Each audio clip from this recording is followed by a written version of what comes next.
Assalamualaikum warahmatullahi wabarakatuh.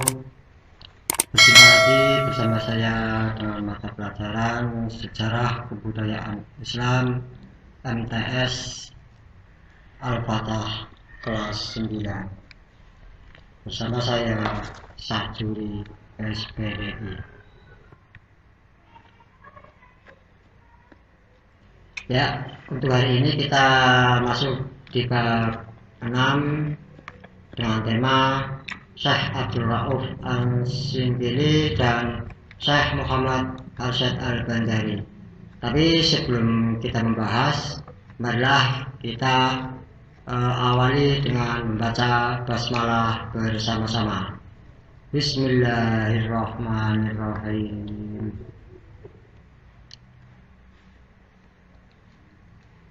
Ya, ini peta konsep dengan tema yang akan kita bahas, yaitu tokoh penyebar Islam di Indonesia, meliputi Syekh Abdul Rauf Al-Shinqiti dan Syekh Muhammad Arsyad Al-Banjari.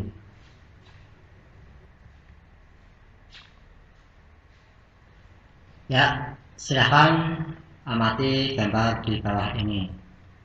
Nah, untuk gambar yang nomor 1 itu merupakan ilustrasi Syekh Abdul Rauf Al-Shinqiti yang mempunyai peranan penting dalam proses penyebaran Islam di Nusantara. Nah, dari ilustrasi tersebut tentunya kalian diharapkan mampu mengidentifikasinya peran beliau dalam pengembangan Islam di Indonesia. Nah, sedangkan gambar yang kedua, yaitu gambar yang di sebelah kanan kita, yaitu gambar merupakan ilustrasi Syekh Muhammad Arsyad Al-Banjari yang mempunyai peranan penting dalam proses penyebaran Islam di Nusantara. Nah, dari ilustrasi tersebut tentunya kalian juga harus mampu mengidentifikasi peran beliau dalam mengembangkan Islam di Indonesia. Nah, setelah kalian mengamati gambar-gambar di atas, tentunya banyak hal yang membuat kalian penasaran dan ingin segera ditanyakan sekarang kan. Coba kalian tuliskan saja pada selembar kertas dan tanyakan kepada saya rasa penasarannya tersebut. Coba tuliskan di selembar kertas dan sampaikan hasilnya kepada saya. Silakan, saya tunggu dari sekarang.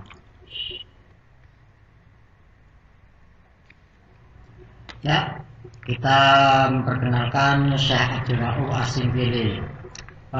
Nama aslinya adalah Abdul Rauf Al-Banjari yang lahir di kota Singkil. Beliau adalah orang pertama kali yang mengembangkan tarekat Satariyah di Indonesia. Nah, sekitar tahun 1640 beliau berangkat ke tanah Arab untuk mempelajari ilmu-ilmu keislaman. Nah, Abdul Rauf Al-Shinqiti pernah bermukim di Makkah dan Madinah. Ia mempelajari tarekat Satariyah dari gurunya yang bernama Ahmad Kusasi dan Ibrahim Al-Qurani. Kemudian Abdul Rauf Al-Shinqiti pernah menjadi mufti kerajaan Aceh ketika diperintah oleh Sultanah Saifuddin Tajul Alam. Nah, seperti itu. Nah, Abdul Rauf Al-Shinqiti memiliki sekitar 21 karya dalam bentuk kitab-kitab tafsir, hadis, fikih, dan tasawuf. Nah, ada beberapa karya di antaranya yaitu yuk kita masuk ke berikutnya.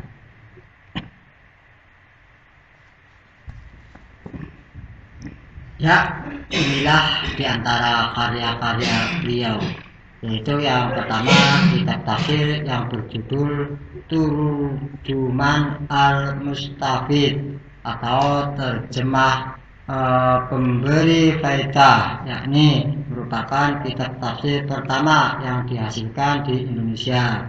Yang kedua, Umdat Al-Muhtajin, yaitu karya terpenting yang ditulis oleh Abdul Rauf As-Singkili. Buku ini terdiri dari 7 bab yang memuat tentang zikir, sifat Allah dan Rasulnya, serta asal-usul ajaran mistik pada pembahasan di bab terakhir. Beliau menceritakan tentang riwayat hidupnya dan gurunya. Dan yang terakhir, Mir'at At-Tullab fi Tahsil Ma'rifah Ahkam Asyariyah li Al-Malik Al-Wahhab, atau cermin bagi penuntut ilmu fikih untuk memudahkan mengenal segala hukum syariat. Kitab ini memuat berbagai masalah mazhab Syafi'i yang merupakan panduan bagi para qadhi. Nah, inilah beberapa karya dari Abdul Rauf As-Singkili.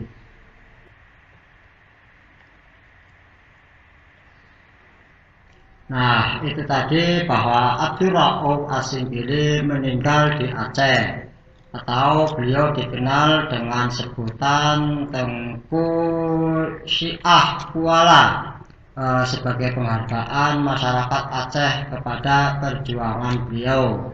Maka namanya dijadikan sebagai nama perguruan tinggi di Aceh, yaitu Universitas Syiah Kuala.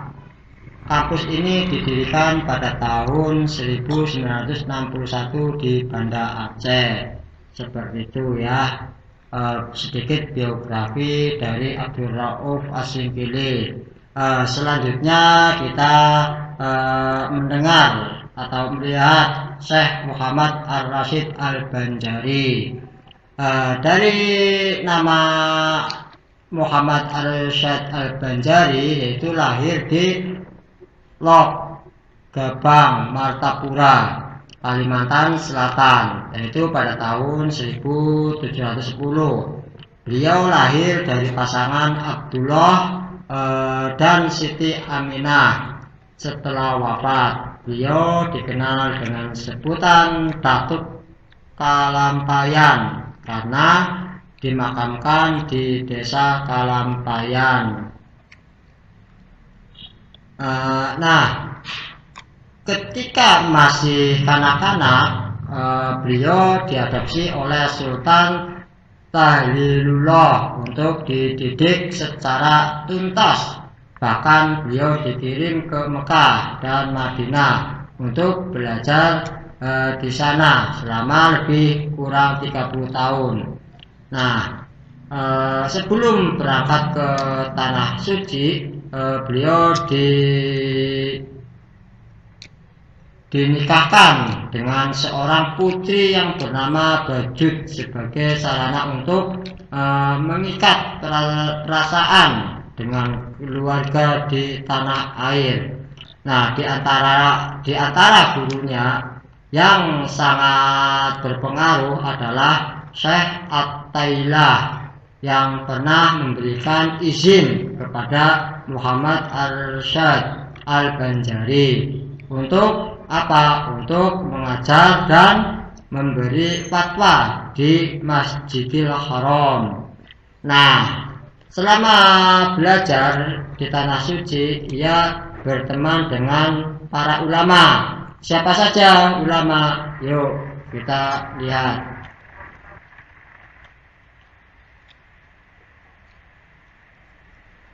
Nah, inilah nama teman beliau pada saat beliau belajar di Tanah Suci, yaitu Yang pertama Syekh Abdus Somad Al-Palanibani, yang kedua Abdul Wahab Bugis dari Makassar, yang kemudian menjadi menantunya atau dinikahkan dengan Syarifah binti Muhammad Arsyad Al-Banjari. Yang ketiga yaitu Syekh Abdurrahman Masri dari Jakarta. Nah, itulah teman-teman beliau pada saat beliau belajar di Mekah. Nah, untuk langkah pertama yang dilakukan Syekh Muhammad Arsyad Al-Banjari sekembalinya dari belajar di Tanah Suci adalah membina kader-kader ulama. Ia meminta kepada Sultan Tamidudillah sebidang tanah untuk apa? Untuk dijadikan sebagai pusat pendidikan di tempat itu. Lalu dibangun rumah tinggal, ruang belajar, perpustakaan, serta asrama bagi para santri. Nah, berkat perjuangan keras beliau dengan dibantu menantunya, akhirnya pusat pendidikan tersebut ramai dikunjungi para santri dari berbagai daerah. Tempat tersebut hingga saat ini dikenal dengan nama Kampung Dalam Pagar, sebab para santri yang belajar dilarang meninggalkan tempat tersebut tanpa izin. Nah, Muhammad Arsyad Al-Banjari juga aktif menulis buku. Di antara karyanya yang tersebar adalah kitab yang berjudul Sabilul Muhtadin atau Jalan Orang yang Mendapat Petunjuk.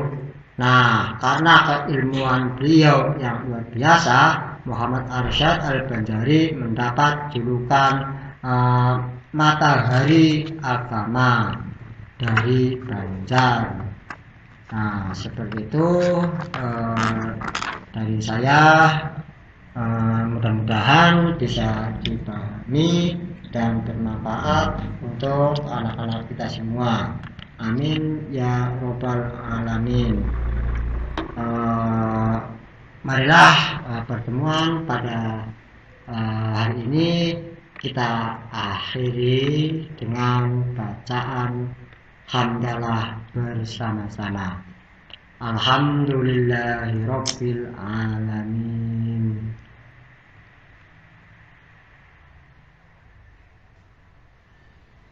Sekian dan terima kasih dari saya Sajuri SPDI. Wallahul muwaffiq ila aqwamit thoriq. Wassalamualaikum warahmatullahi wabarakatuh.